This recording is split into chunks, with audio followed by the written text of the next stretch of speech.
Today, the FTC is announcing some guidance on ransomware based off of lessons that we learned at an afternoon workshop we held on September 7th about ransomware, where we brought together leading security experts, researchers, technologists, and law enforcers to talk about the threats associated with ransomware and some steps that consumers and businesses can take to defend against this threat.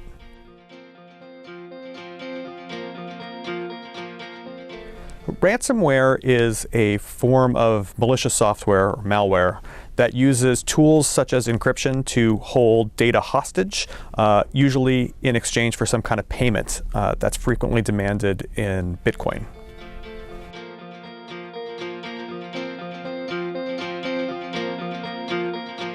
There are many different variants of ransomware. Some of them operate in slightly different ways. There are some we know that will actually try to steal data off of computers. There are some that will delete files.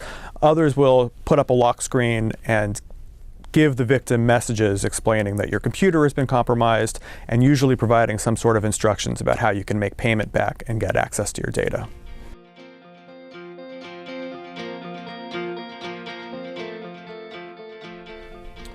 Ransomware can have some serious effects on businesses and consumers. It has an economic effect in the fact that it can shut down your business's operations, which can seriously hurt the bottom line. But it can also hurt consumers. Ransomware has the potential to steal consumers' data that is on your networks. So if you're holding sensitive consumer information, that's a serious risk that you have to consider. There's also the fact that ransomware can deny critical or even life-saving services to consumers in an emergency, particularly in the healthcare context.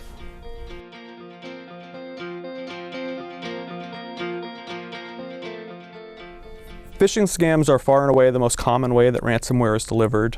Frequently, these are emails that are targeted to users in an organization. Sometimes they're just spam emails, but sometimes they're pretty sophisticated and will actually target your organization in particular. The criminals that do these sometimes prepare quite a bit and do a lot of research, so they can be very tricky to defend against.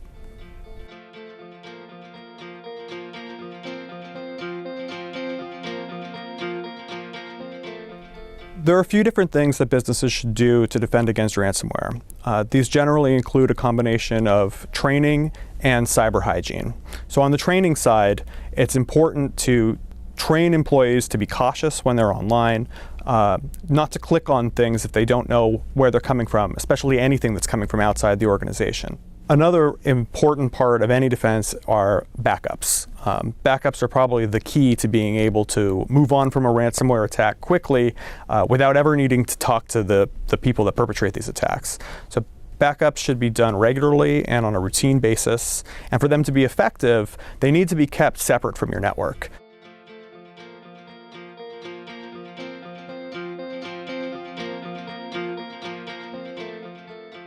If you do become a victim, hopefully you've got backups in place that you can fall back on and quickly restore your business and any sensitive data that you need with minimal data loss and minimal interruption to your operations. But if that's not the case, there are a number of factors that you should consider before paying a ransom. Law enforcement and the FTC do not recommend paying the ransom if it can in any way be avoided.